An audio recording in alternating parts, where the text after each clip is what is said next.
Hello students, welcome to paradigm classes. Students, हम लोग motion in plane में questions कर रहे थे।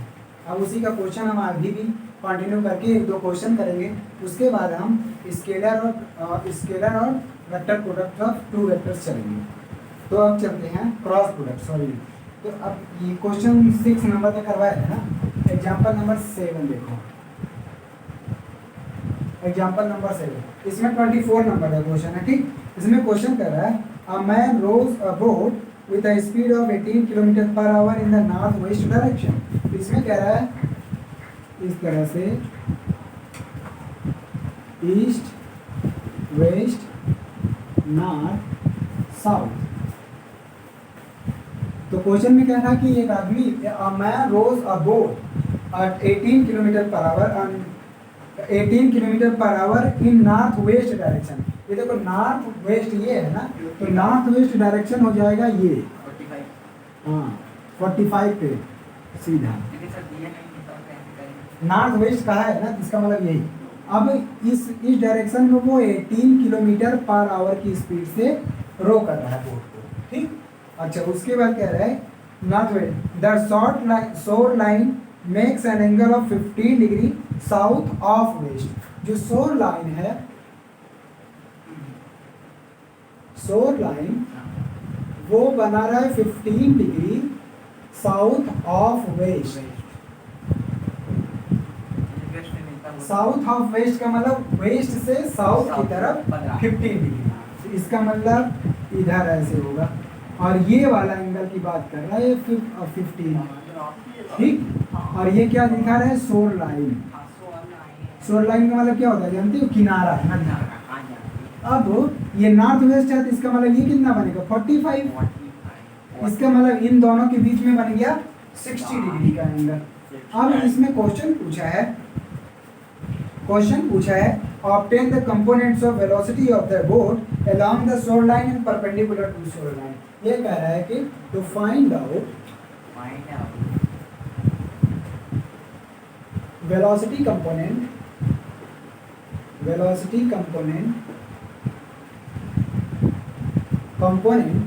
of the boat along shoreline and perpendicular to it। To it का मतलब शोर लाइन के परपेंडिकुलर, मतलब कि ये जो वेलोसिटी कंपोनेंट है इसका इसके अलोंग वेलोसिटी कंपोनेंट दिखाना है। मतलब ये बोट का स्पीड है ना, इसका इसके अलोंग कंपोनेंट दिखाना है, और इसके एक परपेंडिकुलर कंपोनेंट भी मान लेते हैं ये उसका परपेंडिकुलर कंपोनेंट है। ठीक, तो परपेंडिकुलर का मतलब हुआ कि ये 90 डिग्री बना, मतलब ये लाइन और ये लाइन 90 डिग्री बना। तो इन्हीं दोनों के अलोंग बताना है, इसके अलोंग और इसके अलोंग। इसको देखो, ये वाला फिगर मैं अलग से यहाँ बना दूँ, अच्छे समझ जाओगे। ऐसे समझो, ऐसे है, ये है और ये है, ये और ये इधर देखो, हमने ये वाली लाइन और ये वाला बनाया। देखो नाम दे दो, ओ यहाँ पे नाम दे देते ए, और यहाँ पे नाम दे दो बी। ठीक, और यहाँ पे नाम दे दो सी। ठीक, तो ये देखो, ये ए है, ये ओ है, और यहाँ है बी, और ये रहा सी, और इसके अलोंग 18 वेलोसिटी दिया है 18 किलोमीटर पर आवर, और इन दोनों के बीच में एंगल है 60। देखो 45 प्लस 15 60। अब तो सीधा अब तो समझ में आ रहा होगा। इधर देखो, तो ये वाला ये दोनों 90 डिग्री, ये परपेंडिकुलर कंपोनेंट है ये दोनों। ठीक, इसका मतलब ये क्या आ गया 30। तो चाहे तो इसका कंपोनेंट इसके अलोंग लोगे तो क्या मिलेगा 8 cos 60। ठीक, 18 cos 60 इसका कंपोनेंट इसके अलोंग, एंगल के अलोंग लेते तो हमने वहाँ कहा था cos आएगा। जब इसको ऐसे लोगे जिसके अलोंग उसको cos लेगा, और जब उसके परपेंडिकुलर लेते हो तो आता है sin 60। बस हो गया, यही है। तो ये शोर लाइन के अलोंग हो गया सॉल्यूशन। शोर लाइन के अलोंग कंपोनेंट Vx मान लो, ये Vx नहीं, शोर लाइन लिखो, तो अलोंग शोर लाइन ये आ जाएगा 18 cos 60, और cos 60 की वैल्यू 1/2 होता है। ठीक, तो ये आ जाएगा 2 9 जा 18, 9 किलोमीटर पर आवर। दूसरा पूछा परपेंडिकुलर, तो परपेंडिकुलर टू शोर लाइन, ये कितना 18 cos sin 60,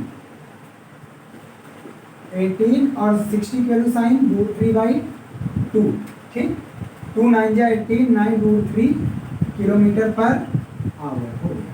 यही है नहीं, जब 30 लेते तब cos लेते, और परपेंडिकुलर कंपोनेंट ले रहे हो इसके साथ तो साइन लोगे। केवल यहाँ पे वो उसने बताया था जब रेजोल्यूशन 2 कंपोनेंट केवल एक परपेंडिकुलर एक हॉरिजॉन्टल, तो वहाँ पे बताया था साइन, लेकिन अगर सबके साथ एंगल दिया तो सबके साथ cos होता था ना, तो अगर 30 लोगे तो cos लिखोगे, मतलब इसके बराबर ये भी है 8 18 cos 30 करके देख लो, यही निकलेगा, समझे। अगर 30 एंगल लोगे इसके साथ वाला तो cos लोगे, और ये नहीं ले रहे हो तो इसके साथ ले रहे हो तो साइन लोगे, ठीक। लिखिए इसको, लिखो आगे बढ़े। ये इसके शोर लाइन के परपेंडिकुलर है ना? हाँ, शोर लाइन के परपेंडिकुलर है।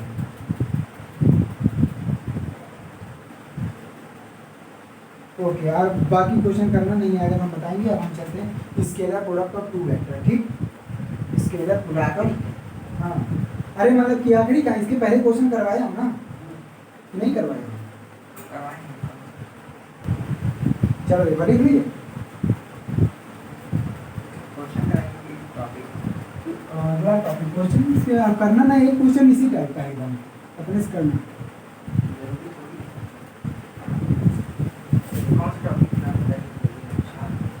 स्केलर प्रोडक्ट मतलब कि हम तो ये पढ़ चुके हैं कि एडिशन या कॉम्बिनेशन ऑफ वेक्टर्स पढ़ चुके हैं। अब है वेक्टर का प्रोडक्ट, और वेक्टर को दो तरीके से प्रोडक्ट किया जा सकता है, मतलब दो तरह से वेक्टर को मल्टीप्लाई किया जा सकता है। एक है स्केलर प्रोडक्ट, स्केलर प्रोडक्ट को ही डॉट प्रोडक्ट बोलते हैं, और एक है क्रॉस मल्टीप्लिकेशन या क्रॉस प्रोडक्ट बोलते हैं, ठीक। तो एक डॉट है, एक क्रॉस है। तो सबसे पहले देखेंगे स्केलर प्रोडक्ट या डॉट प्रोडक्ट, ठीक। तो सबसे पहले देखेंगे स्केलर प्रोडक्ट और डॉट प्रोडक्ट और 2 वेक्टर्स, दो वेक्टर का स्केलर प्रोडक्ट और डॉट प्रोडक्ट। इसको डेफिनेशन नहीं लिखवा रहा हूँ, बस सिंपल ऐसा समझो that vector A and vector B be 2 vectors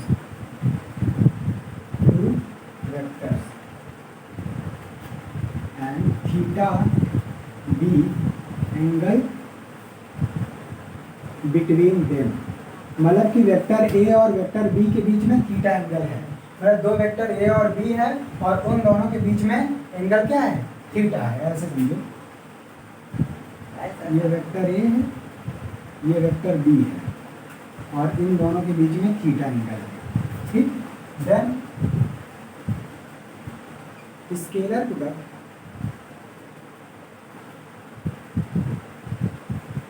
of vector A and vector B is defined as vector A dot B, vector A dot B is equal to AB cos theta, AB cos theta। कहाँ से आया ये अभी proof नहीं है, ये scalar product का तरीका है, ठीक। अभी इसका मतलब मैं बता रहा हूँ, नहीं इसका ज्योमेट्रिकल इंटरप्रिटेशन है, ज्योमेट्रिकल मीनिंग है, वो बता रहा हूँ, मतलब तो ये डेफिनेशन है बता रहा हूँ कि डॉट प्रोडक्ट जिसे कहेंगे कि ये भी वेक्टर जब इनका डॉट प्रोडक्ट, यहाँ देखो डॉट मल्टीप्लाई, हाँ मल्टीप्लाई है, लेकिन मल्टीप्लाई दो तरीके के हैं वेक्टर के, मल्टीप्लाई दो तरीके के। नंबर में, रियल नंबर में तो सिंपल पड़े हो, 2 3 जा 6 ये हो गया, और अगर x और y है तो x और y ऐसे लिख देते हो ये।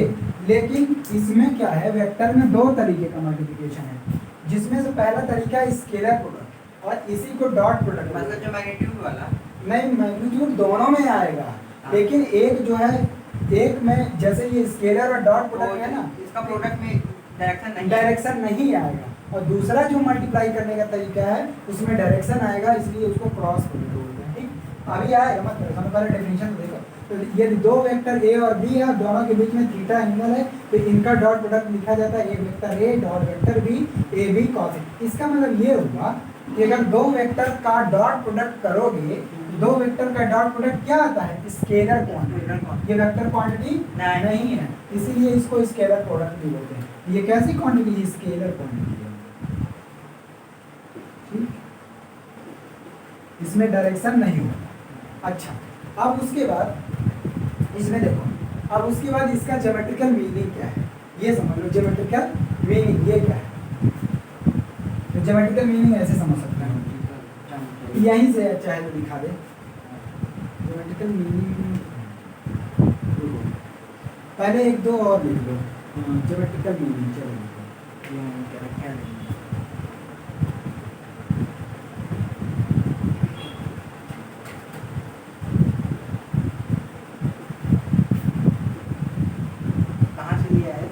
बता रहे हैं यार भाई, ज्योमेट्रिकल मीनिंग का मतलब इसका ज्योमेट्रिकली मतलब क्या है ये बता रहा हूँ। तो ये कहाँ से आएगा? अब देखो, यहाँ से ऐसे देखो, इसको क्या लिख सकते हैं? जैसे यही फिगर है, यही फिगर। अब देखो क्या करना है, तो हम यहाँ पे अलग कर दें इसको, vector A dot vector B is equal to, हम इसको अलग कर दें, तो ए अलग कर लें और इधर बी कॉस थीटा अलग कर लें, कोई दिक्कत नहीं। ए बी था मल्टीप्लाई गए नंबर से, रियल नंबर, और ए और ये बी कॉस ए। अब ये बताओ, अगर इसको हम यहाँ से परपेंडिकुलर खींच दे, यहाँ पे एम है, तो अगर इस वेक्टर बी का ये वाला कंपोनेंट ले लेते हो, इस वेक्टर बी का हॉरिजॉन्टल कंपोनेंट तो क्या आएगा? बी कॉस थीटा, यही नहीं आएगा वेक्टर बी का परपेंडिकुलर के साथ। अरे वेक्टर बी का ये वाला कंपोनेंट लेना, इसके लॉन्ग ओएम के ओए के लॉन्ग या वेक्टर ए के लॉन्ग। अब ये बताओ, वेक्टर ए और बी कॉस थीटा का डायरेक्शन सेम हो गया कि नहीं हो गया? वेक्टर ए का डायरेक्शन ये है और बी कॉस थीटा इसका कंपोनेंट है, तो ये दोनों सेम हो गए कि नहीं? इसका मतलब इसमें किसका मल्टीप्लाई हुआ है? इसमें ए का मल्टीप्लाई ए में देखो किसका मल्टीप्लाई हुआ है, तो ये क्या है? वेक्टर ए का मैग्नीट्यूड एंड इसका कौन सा कंपोनेंट है? Horizontal component. अरे वेक्टर बी का ये हॉरिजॉन्टल कंपोनेंट है ना, तो इसका मतलब ये हुआ, ये क्या है? Magnitude of vector A, magnitude of vector A multiplied by कौन सा कंपोनेंट? Horizontal component. तो हॉरिजॉन्टल कंपोनेंट, हॉरिजॉन्टल कंपोनेंट हो गया क्यों होगा? हाँ, हॉरिजॉन्टल कंपोनेंट ऑफ किसका? वेक्टर बी का। इसका ये मतलब देख सकते हो, समझ गया कि मैग्नीट्यूड ऑफ वेक्टर ए और बी कॉस थीटा, मतलब इसका इसके हॉरिजॉन्टल नहीं कह सकते, या कह सकते हो कि component of vector B along A के अलोंग, ऐसा कर दो ज़्यादा सही पड़ेगा। कंपोनेंट किसका है? Component of vector B along A, इसका मतलब ए के अलोंग जो बी का कंपोनेंट है, उन दोनों का ये मल्टीप्लाई है और कुछ नहीं। ठीक, इसी को क्या बोलते हैं? डॉट प्रोडक्ट या स्केलर प्रोडक्ट। क्या बोले समझ में आया? ये component of vector B along A. ठीक, तो अब देखो, तो इसी तरह से इसको उल्टा भी कर सकते हो। अगर बी का यहाँ पे अलग कर रहे हो, जैसे ए का मैग्नीट्यूड लिया, ये ए का अलग कर रहे हो तो बी कॉस थीटा, अगर बी ऐसे यहाँ अलग कर ले तो ए कॉस थीटा, तो अब क्या हो जाएगा? बी का magnitude into component of vector A along B. समझ में आया? दोनों से। तो अब इसको देखो, ये लिखा हुआ है ए, इसका मतलब ए डॉट वेक्टर बी अब लिख सकते हैं। अब क्या? ए बी कॉस थीटा, और ए बी क्या है? ए बी वेक्टर ए का कंपोनेंट, ये वेक्टर ए का मैग्नीट्यूड, ये वेक्टर बी का मैग्नीट्यूड, तो यहाँ ऐसे लिख सकते हो, वेक्टर ए का मैग्नीट्यूड वेक्टर बी का मैग्नीट्यूड इनटू कॉस थीटा। और ये क्या होता है? स्केलर, इसका कोई डायरेक्शन नहीं होता। बात समझ में? अब इसका स्केलर का हम क्या लिखेंगे? Properties of scalar product. Scalar product का प्रॉपर्टी या कुछ फिजिकल इसके एग्जांपल देख दो। हटाएं एग्जांपल, यहाँ लिख दे रहे हैं, यहाँ इसी के एग्जांपल। हाँ, कहाँ डॉट प्रोडक्ट है, हटा रहे हैं पूरा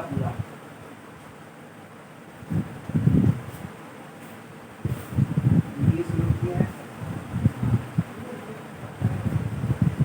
अच्छा, अब ये बताओ, वर्क डन का फॉर्मूला क्या होता है? वर्क डन का examples of dot product. Force into displacement. Work done is equal to होता है F into D cos theta. ये नहीं पढ़े नाइन्थ में? हाँ ये F into D cos theta का मतलब डिस्प्लेसमेंट, तब जीरो होता है। मतलब ऐसे ये वाला कंडीशन पढ़े होगे। हाँ। अगर कोई मास m है और इस पे फोर्स और इसका डिस्प्लेसमेंट इधर है, डी डिस्प्लेसमेंट इधर है, हाँ। और इसका जो फोर्स लगा रहा है वो F लगा रहा है इधर, और थीटा एंगल बना है, तो क्या करते हैं इसका एक कंपोनेंट इसके अलावा लेते कि नहीं, F cos थीटा।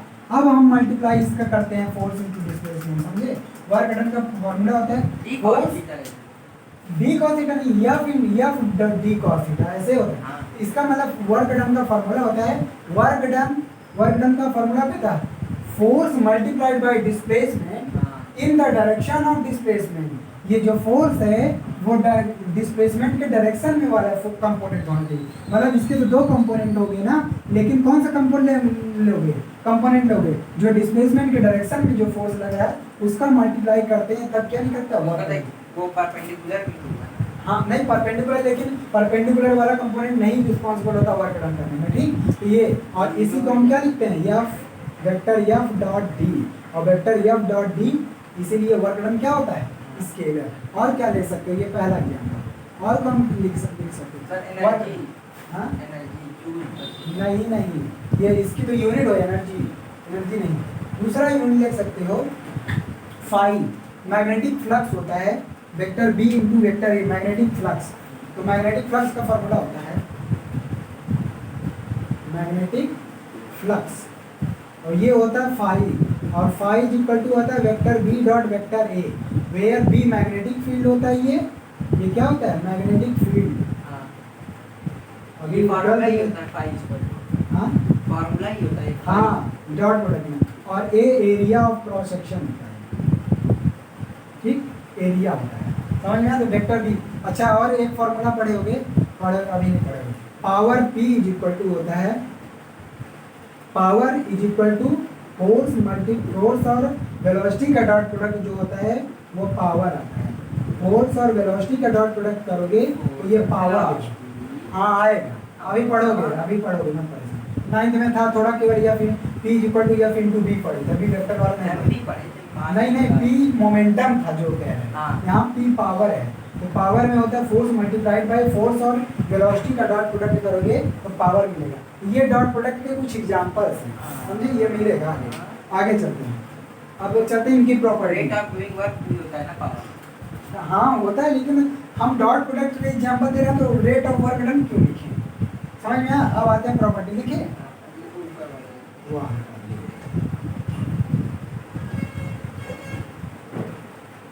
जो मैग्नेटिक फ्लक्स का वो होता है वो B और A होता है, यही फार्मूला है। हाँ यही फार्मूला यार है, जैसे वर्क डन का formula work done is equal to force multiplied by उसमें cos थीटा नहीं लिख दिया। किसमें?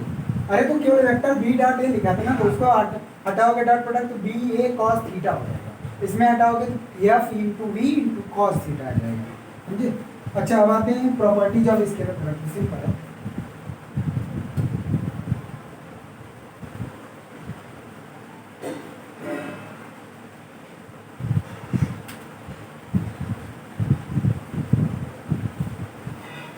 Properties of scalar product. First ये कम्यूटेटिव होता है, स्केलर प्रोडक्ट था कम्यूटेटिव, तो ये कम्यूटेटिव वो जो क्या कहते हैं वर्क डन होता है, वो स्केलर क्वांटिटी वेक्टर वर्क। अब देखो work done formula, work done किसका डॉट प्रोडक्ट है? फोर्स और डिस्प्लेसमेंट का ना, और डॉट प्रोडक्ट दो चीजों का डॉट प्रोडक्ट क्या आता है? स्केलर क्वांटिटी आती है ना, तो वर्क डन स्केलर होगा। अब देखो कम्यूटेटिव क्या होता है? मतलब कि स्केलर प्रोडक्ट था कम्यूटेटिव, इसका मतलब A डॉट बी लिखो या B डॉट ए लिखो, दोनों क्या है? इक्वल है। इसका मतलब ये कम्यूटेटिव होता है, ठीक? Dot products are commutative. दूसरी प्रॉपर्टी है एसोसिएटिव। डॉट प्रोडक्ट या इसके, ठीक है। दूसरा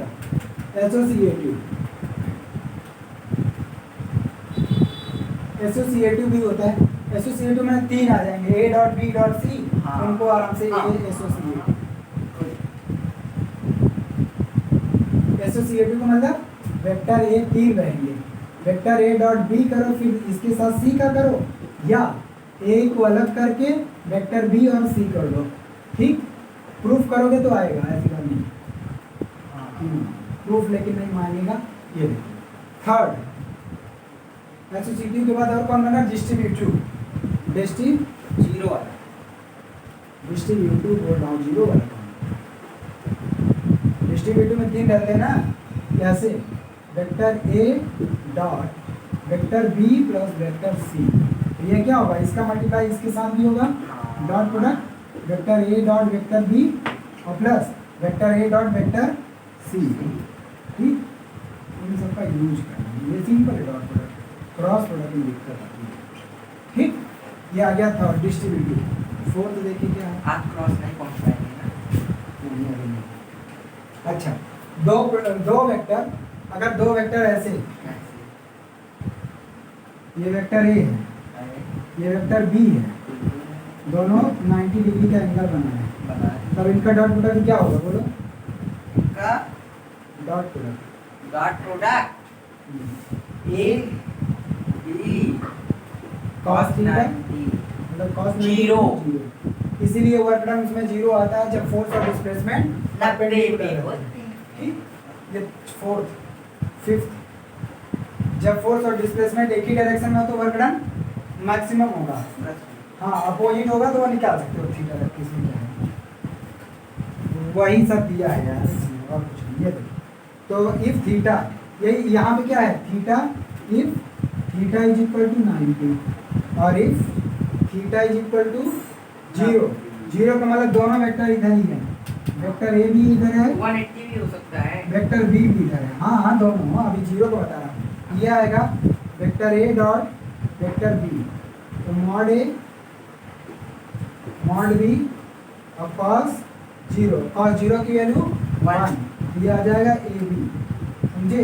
इसीलिए जिधर डिस्प्लेसमेंट होता है, अगर उधर ही फोर्स लग रहा है या फोर्स के डायरेक्शन में ही डिस्प्लेसमेंट आता है, वर्क डन मैक्सिमम होता है 40।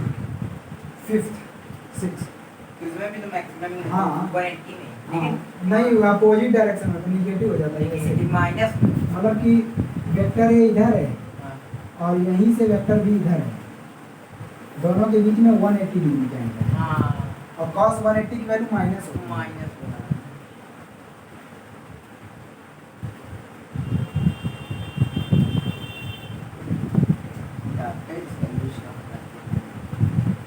cos 180 -1, तो ये आ जाएगा -1। बायो वाले इसका यूज करते हो गया?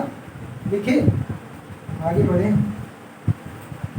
लिखे कि नहीं? अभी और प्रॉपर्टी ऊपर से तब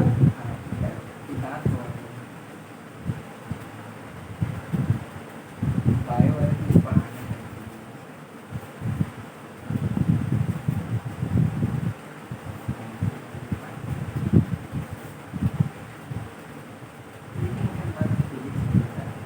ये कौन सी प्रॉपर्टी थी? छठा था, सातवां देखो।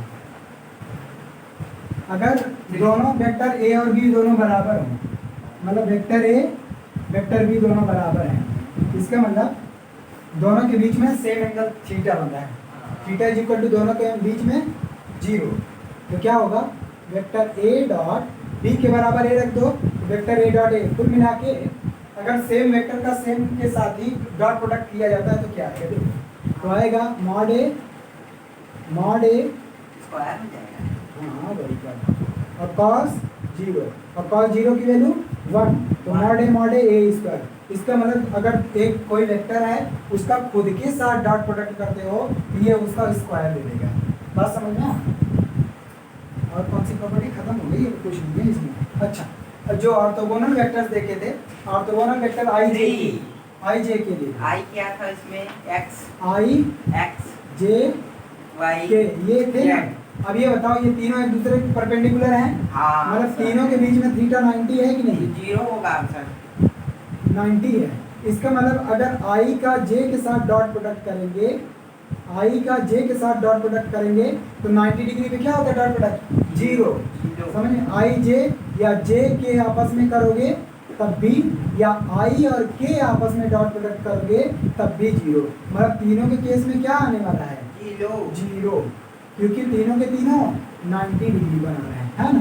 लेकिन अगर आई का आपस में ही कर दो, आई का आपस में ही सेम का, तो क्या आएगा, आई का मॉड का स्क्वायर और आई ये स्क्वायर ये 1, आई स्क्वायर 1 होता है क्योंकि ये यूनिट वेक्टर होती है, क्योंकि आई जे के यूनिट वेक्टर है ना।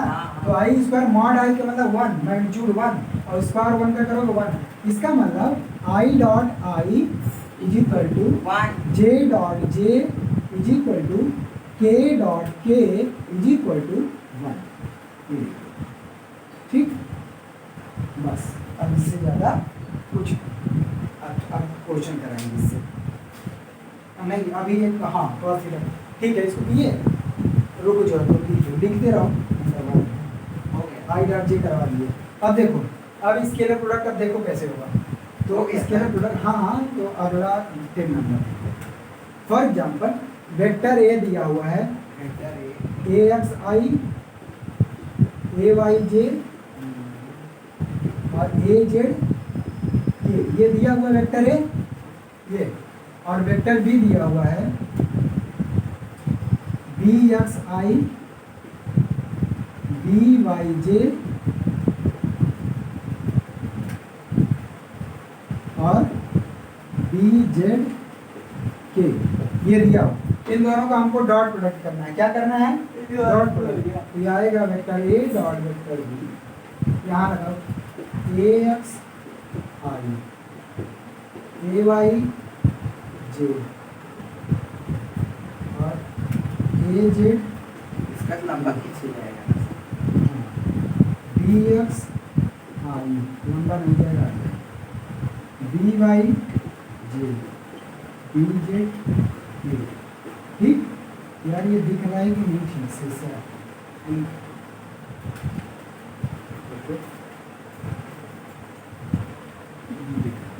ठीक। अब देखो क्या काम करेंगे, अब डॉट प्रोडक्ट कैसे, वैसे ही जो algebraic dot product algebraic multiplication करते हो वैसे ही करना है ना। देखो क्या होगा, अगर इसको उठाओगे तो इन तीनों में डॉट प्रोडक्ट करो तो क्या आएगा, ए एक्स का मल्टीप्लाई इसमें करोगे तो आई पहले कंपोनेंट, ये तो नंबर्स हैं, ये तो कोई ना कोई नंबर होगा, रियल नंबर होगा, उसका तो मल्टीप्लाई हो जाएगा। इसका देखो 1 आई का आई में 1, 1 आई का जे में करेंगे 0, आई का के में करेंगे 0। इसका मतलब केवल आई आई वाला मल्टीप्लाई हुआ है। तो ऐसे ही सब का हाँ, ए एक्स इंटू बी प्लस अगर जे उठाओगे तो J dot I 0, J dot I 0, J dot जे 1, मतलब इसके साथ इसका आ गया, ये आ जाएगा ए वाई बी वाई ऐसे, और जे का के साथ 0 हो जाएगा। अब इसको देखो, ये 0 इसके साथ ये भी 0, के साथ के 1 ये आ जाएगा, ये 0 कैसे बी जेड। ठीक, तो ये मल्टीप्लाई आ गया। इसका मतलब वो ये हुआ कि अगर दो वेक्टर्स हैं, दोनों का अगर मल्टीप्लाई कर रहे हो तो उनका जो डॉट प्रोडक्ट आएगा केवल उनके कंपोनेंट का कंपोनेंट के साथ ही मल्टीप्लाई करके ऐड कर देना, बस और कुछ नहीं करना। ठीक, अच्छा अब एंगल पूछता है, क्वेश्चन में एंगल पूछता है कि दो वेक्टर दे दिया, कह दिया कि इन दोनों के बीच में एंगल बताओ, तो वो वाला फॉर्मूला लिखो, इसको लिखिए पूरा।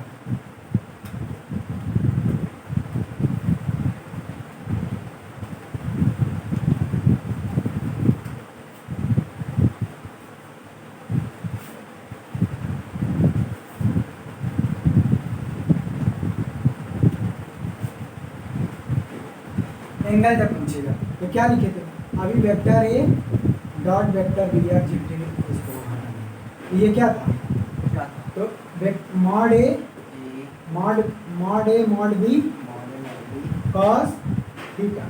अगर हमसे पूछेगा थीटा एंगल की वैल्यू तो कॉस थीटा तो आराम से लिख सकते हैं, vector A dot vector B upon mod A mod B, यही ना। अब ए की वैल्यू क्या थी, वेक्टर ए की वैल्यू क्या थी, ए एक्स आई ए वाई आई जे और ए जेड आई के, और वेक्टर बी तो सर इससे आपको ये भी एक पता चलता है कि इसमें वो कौन सा हाइपोटेनस कौन सा है और बेस कौन सा है, ये नहीं देखना है इसमें, बस एंगल देखना है, ये एंगल ये फार्मूला है, फार्मूला से एंगल लेके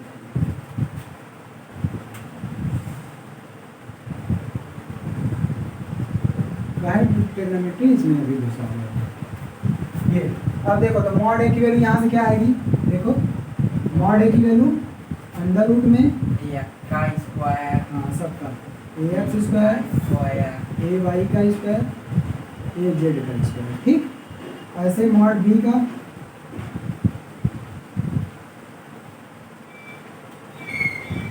बी एक्स का स्क्वायर बी वाई का स्क्वायर और बी जेड का स्क्वायर, ठीक।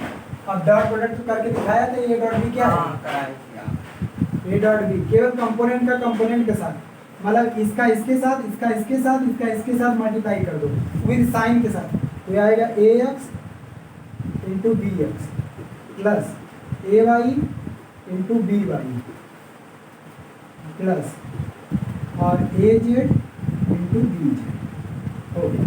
अब क्या काम करना है, इन सब की वैल्यू यहाँ पुट कर दो। ये देखो ए डॉट बी की वैल्यू, ए डॉट बी की वैल्यू यहाँ रखो और मॉड बी की वैल्यू यहाँ रखो, cos थीटा निकल जाएगा। बस समझ में, क्वेश्चन करवाएंगे सिंपल लगने लगेगा।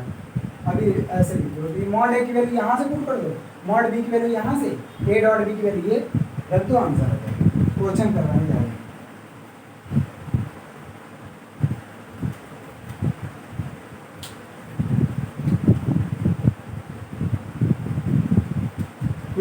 प्रूफ कर लोगे कि करवा दें, जितनी प्रॉपर्टी लिखा है इसका प्रूफ है, जितनी प्रॉपर्टी लिखा है इसके बाद, या जो भी अभी कॉम्यूटेटिव एसोसिएटिव उसको प्रूफ नहीं किया ना, डायरेक्ट लिखा हूँ, तो प्रूफ कर लोगे कि करवा दूँ, कैसे करना सिंपल है। अरे कह रहा है कि चाहे ए का बी के साथ डॉट प्रोडक्ट करो या बी का ए के साथ डॉट, हाँ नंबर रख के करना नहीं ऐसा नहीं करना है, देख लो एक आप दिखा दीजिए, हाँ देख लो, एक मिनट एक ही आप दिखाइएगा।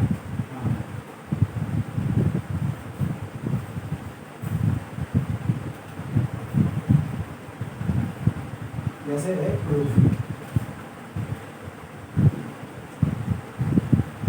अब फर्स्ट डॉट प्रोडक्ट इज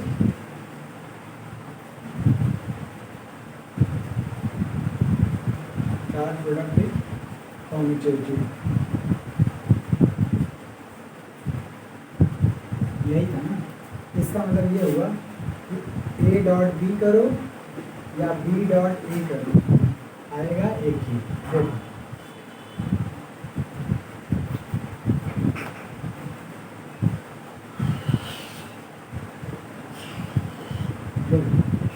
अब देखो A dot B, A dot B, A को बी की तरफ ले जाना, तो ये आया A dot B, A B cos theta. लेकिन अगर बी को ए के साथ डॉट प्रोडक्ट करोगे तो ऐसे लाओगे ना, ए को बी के साथ किए तो इस तरह गए, और बी को ए के साथ करना तो ऐसे आओगे, ऐसे सीधा तो, हाँ तो ये एंगल कितना हो गया, बस। तो इसमें लिखोगे तो बी डॉट ए में लिखोगे बी ए मॉड बी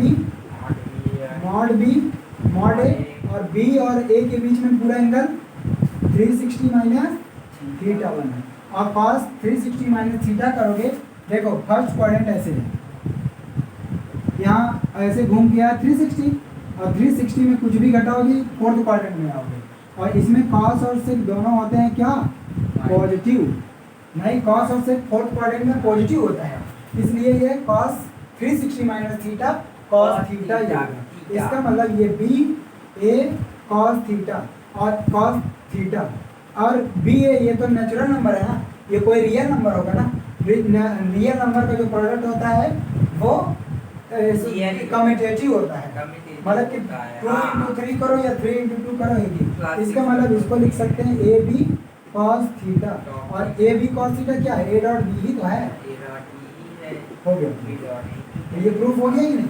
हाँ सर ये बहुत आसान है। अगला वाला आप डिस्ट्रीब्यूटिव अपने से करना, और स्केलर और एसोसिएटिव अपने से करना, ठीक, उसको करना। आगे चलिए,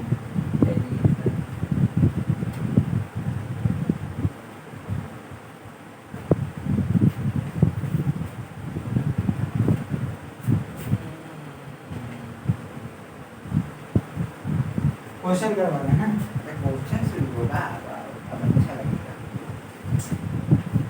प्रूफ कर लेना ऐसे ए बी की वैल्यू ए एक्स, या तो ऐसे करना, तो इसको ना ऐसे भी कर सकते थे, ए वेक्टर ए की value A X I plus A Y J plus A Z के मान लो, वेक्टर बी की value B X I B Y Z plus B Z के मान लो, और ए डॉट बी अलग से निकाल लो, बी डॉट ए अलग से निकाल लो, तब भी बराबर आएगा। इसी तरह से तुम डिस्ट्रीब्यूटिव भी दिखा सकते हो, बात समझ में आ दिख जाएगा, कोई वो नहीं है। हम चलते हैं क्वेश्चन पे, सबसे सिंपल पहला क्वेश्चन करवा दो, एंगल वाला ही। इसमें एग्जांपल 26 है, जैसा नोटा में 26 है क्वेश्चन। ये कह रहा है कि find the angle between the vectors a 1 2 minus 1।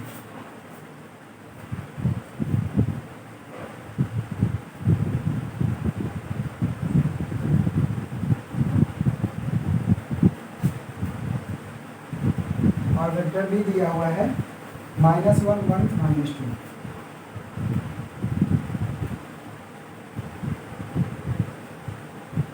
ये दिया है, इसमें कह रहा है कि इन दोनों वेक्टर के बीच में एंगल बताना है, ठीक।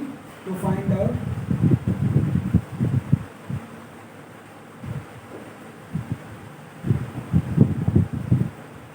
Angle between vector A and vector vector B, ठीक। फॉर्मूला क्या है cos थीटा का, cos theta is equal to vector A dot vector B upon mod A mod B. बात समझ में आया? अब अलग अलग इनको निकाल लो तब यहाँ पुट करो। तो पहले ए डॉट बी निकालो, vector A dot vector B, यहाँ चलो, ये आ गया आई 2j और माइनस के है, इसका डॉट प्रोडक्ट किया जा रहा है -i प्लस जे और -2k, ठीक। अब चलो डॉट प्रोडक्ट करो, तो अब कंपोनेंट का यहाँ 1 है और यहाँ -1 है, 1 का माइनस आई स्क्वायर तो 1 हो जाएगा ना, तो 1 इंटू -1 -1, यहाँ 2 है, यहाँ 1 2 1 जा 2 आएगा, -1 -2 और -1 का मल्टीप्लाई करोगे 2 2 2 4 1 4 -1 3। बात समझ में आया कि नहीं आया? अरे जी केवल कंपोनेंट, क्योंकि आई 1 हो जाएगा, और आई और जे का मल्टीप्लाई करोगे 0, आई और के का मल्टीप्लाई करोगे 0, ठीक। ऐसे ही जे के साथ करोगे तभी 1 आएगा, और 2 1 जा 2, और इसका मल्टीप्लाई इसके इन दोनों के साथ हो जाएगा 0, और ये -1 -2 के साथ मल्टीप्लाई करोगे तो +2, तो 2 ये 3 आ गया। अब मॉड ए मॉड बी अलग से निकाल लो, हाँ, तो क्या आएगा, अंडर रूट में 1 का स्क्वायर 2 का स्क्वायर प्लस -1 का स्क्वायर, यहाँ -1 है, तो ये आ जाएगा 1 4 1 4 2 6, तो ये आ गया कि ना √6। क्या हुआ, मॉड बी निकालो, मॉड बी क्या है, ये -1 का स्क्वायर और +1 का स्क्वायर और प्लस -2 का स्क्वायर, क्योंकि यहाँ -2 है तो उसका स्क्वायर, ठीक। -1 का यहाँ पे -1 1 और यही। अब चलो निकालो, इसका भी वही आएगा ना, 1 + 1 + 2 2 4 3 6, तो ये क्या है, √6। और इन सब की वैल्यू यहाँ पुट करो, तो देखो ए डॉट बी क्या है, A dot B 3 upon mod A mod B, दोनों की वैल्यू √6, इंटू करेंगे और √6 का मल्टीप्लाई √6 निकालोगे 6, 3 2 जा 6 1/2, और cos कितने की वैल्यू 1/2 होता है, 60 की वैल्यू। तो ये आ गया एंगल, इन दोनों वेक्टर के बीच में एंगल आ गया। बात समझ में आया? पहला क्वेश्चन चलिए,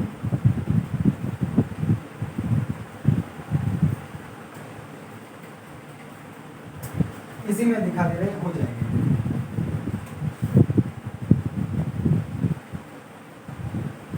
इसमें क्वेश्चन दिया हुआ है वेक्टर है 1 2 3,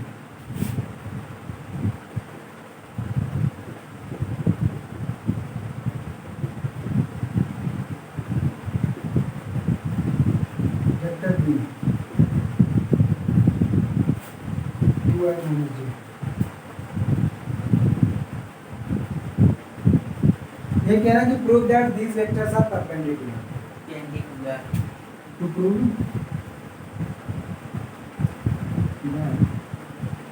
vector A perpendicular to vector, sir zero रखने चेक करेंगे कि नहीं नहीं नहीं, अगर दो वेक्टर परपेंडिकुलर रहते तो उनका डॉट प्रोडक्ट क्या आता था, जीरो। तो बस यही प्रूव कर दो। अरे मतलब दोनों को इधर रख के इधर जीरो रखेंगे आ गया तो ठीक है। अरे इन दोनों को डॉट प्रोडक्ट निकाल दो, हाँ, जीरो आ हाँ, जाएगा, जीरो आ जाएगा। इसका मतलब परपेंडिकुलर है, वही, क्योंकि वही। इसके पहले क्या है, जब थीटा 90 होगा हाँ तो सर जीरो। वही वही।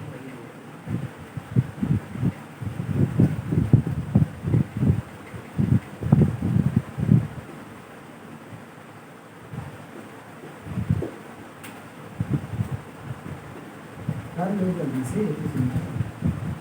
प्लस जीरो के नहीं है तो के वाला जीरो कंपोनेंट। अब देखो 1 और 2 जा 2, 2 माइनस 1 का मल्टीप्लाई करोगे -2, 3 का जीरो में मल्टीप्लाई करोगे जीरो, 2 माइनस 2 जीरो। अब जब दो वेक्टर का डॉट प्रोडक्ट जीरो आता है तो इसका मतलब वो दोनों वेक्टर कैसे परपेंडिकुलर, क्यों, क्योंकि अगर डॉट प्रोडक्ट लिखोगे तो ए बी कॉस थीटा और कॉस 90 होगा तभी जीरो आएगा, इसका एक मतलब। जीरो और सर नीचे मॉड वाला भी जो निकालेंगे तब करेंगे। तो क्या जरूरत है, जब ऊपर ए डॉट भी जीरो आ ही गया तो जीरो में किसी भी नंबर से डिवाइड हाँ, करोगे बात तो बात जीरो यही statement vector A perpendicular vector B हो गया, ठीक। अगला क्वेश्चन,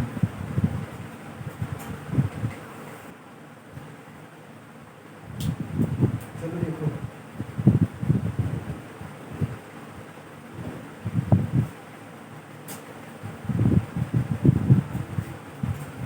कल आज टेस्ट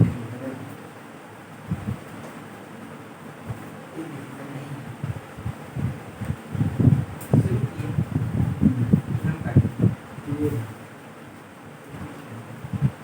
देखो अगला क्वेश्चन है 28 नंबर।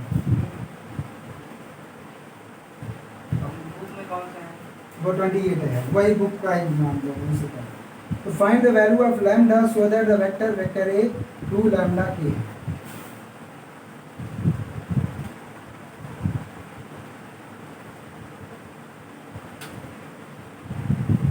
ये vector A, vector B 4 -2 -2,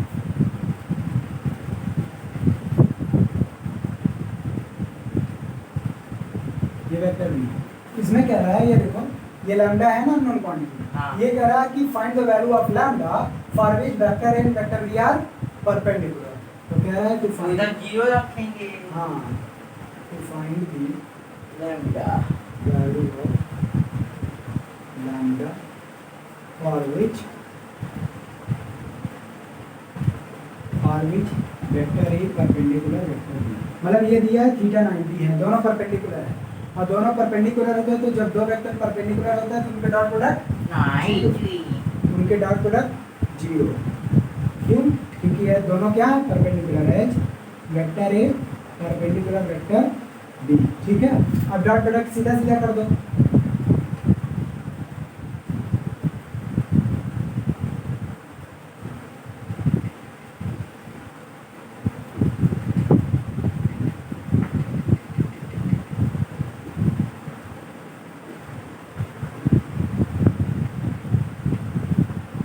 equal to zero.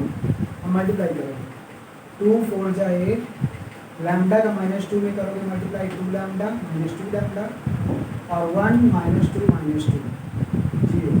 2 lambda minus में इधर जाएगा प्लस हो जाएगा, और 8 -2 6, लैम्डा इज इक्वल टू 3 आ गया। ठीक, समझ में आया? अपॉन में नहीं करके वो वाला मॉड वाला।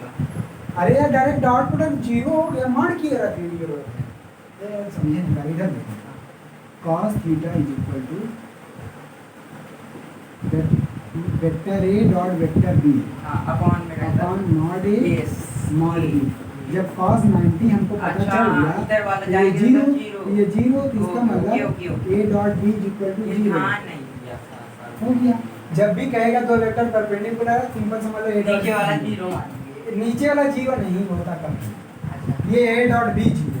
जब परपेंडिकुलर कहेगा तो ए डॉट बी दो वेक्टर का डॉट प्रोडक्ट जीरो, हाँ ठीक। और क्वेश्चन करा तू, फाइन देखिए।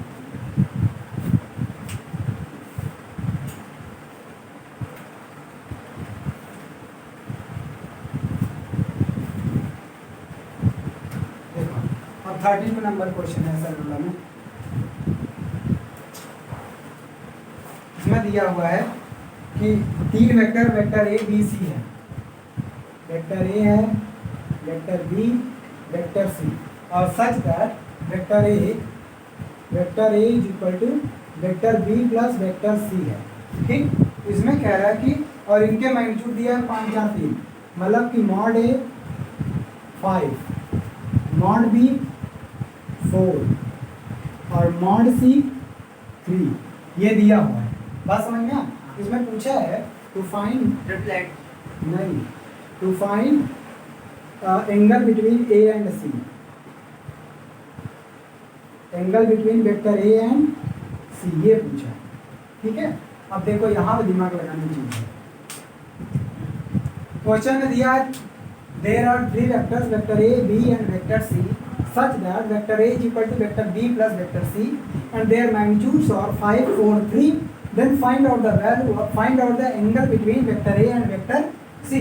ध्यान रखने वाली बात ये है कि पूछा है वेक्टर ए और सी के बीच में एंगल। अच्छा ये बताओ, ए और सी के बीच में एंगल, इसका मतलब ए और सी का डॉट प्रोडक्ट वाला कहीं आना चाहिए, क्योंकि अगर ए और सी के बीच में एंगल पूछा है तो जब तक ये नहीं आएगा तब तक हम कैसे कह सकते हैं कि ये कॉस थीटा जो आता है वो ये cos theta between angle between vector A and vector C होता है ना। वो इसका इन सब का मैग्नीट्यूड उसका ए का मैग्नीट्यूड नहीं आएगा जो आप सोच रहे हो कि ये पहली बात तो ये वेक्टर ही नहीं पता है।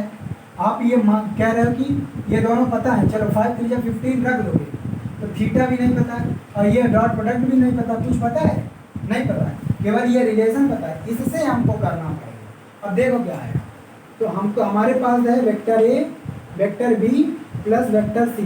अब ये बताओ, सोचो कैसे, अगर ए का एक खुद के साथ डॉट प्रोडक्ट करेंगे, ए का ए के साथ डॉट प्रोडक्ट करेंगे तो यहाँ पे बी प्लस सी का भी डॉट प्रोडक्ट खुद के साथ होगा और बी प्लस सी का डॉट प्रोडक्ट मतलब बी प्लस सी का होल स्क्वायर टाइप का, इसका मतलब B square plus C square plus 2bc, तो वहाँ आ जाएगा vector B dot vector C, तो वहाँ तो बी और सी के बीच में एंगल निकलेगा। बात समझ में आया? इसलिए हमको निकालना है ए और सी के बीच में, इस वेक्टर बी को लिख दो vector A minus vector C. अब बी का बी के साथ डॉट प्रोडक्ट कर दो, ऐसे ये आ जाएगा vector A minus vector C और dot vector A minus vector C. ठीक, अब डॉट प्रोडक्ट करोगे क्या आएगा, ए का ए के साथ करोगे तो मॉड ए का स्क्वायर, ए का सी के साथ करोगे तो minus vector A dot C और माइनस सी का इसके साथ करोगे तो minus vector C dot A और सी का सी के साथ करोगे तो प्लस सी मॉड सी का होल स्क्वायर। ठीक, इतना बात समझ में आ गया? अब देखो ये आ गया मॉड ए का स्क्वायर मतलब ए का स्क्वायर, सीधा लिख दो मैग्नीट्यूड, और यहाँ देखो ये दोनों कम्यूटेटिव होते हैं, इसको भी ए डॉट सी लिख सकते हैं, तो minus A dot C minus A dot C minus 2a dot C और प्लस सी स्क्वायर। ठीक, और b डॉट बी का स्क्वायर क्या आएगा, बी स्क्वायर, क्योंकि ये खुद के साथ डॉट प्रोडक्ट जैसे ये है। अब देखो हमको यहाँ इसको इधर लाओ, माइनस में इसको इधर लाओ, 2 vector A dot vector C is equal to A square C square, इसको इधर ले जाओ माइनस बी स्क्वायर। ठीक, अब देखो मान लेते हैं ए और सी के बीच में एंगल कितना है, थीटा, लेट यहीं पे मान लो let theta be angle between vector A and vector C. ठीक, अब देखो क्या होगा, 2 mod A mod C cos theta, यहाँ देखो ए डॉट सी का फॉर्मूला लगाओ, mod A mod C cos theta, और यहाँ आया A square C square minus B square, इन सब का इधर कर दो डिवाइड, तो कॉस थीटा आ जाएगा A square plus C square minus B square upon 2 mod A mod C. अब क्या करो, इन सब की तो वैल्यू दिया है, इन सब का देखो ये मैग्नीट्यूड दिया है, यहाँ पे पुट कर दो। ए कितना दिया 5 5 5 जा 25, सी कितना दिया 3 3 3 जा 9 माइनस 4 4 जा 16 अपॉन 2 मॉड ए 5 इंटू 5 सी 3, तो ये कितना आएगा 9 5 जगह 34 में घटाओगे 18 आएगा, 18 अपॉन 2 इंटू 5 इंटू 3 3 2 जा 6 3 जा 18 3/5 cos थीटा 3/5 यही एंगल होगा। बात समझ में हो गया? ठीक है, इसको आगे और क्वेश्चन करके आना, बताएंगे। ठीक।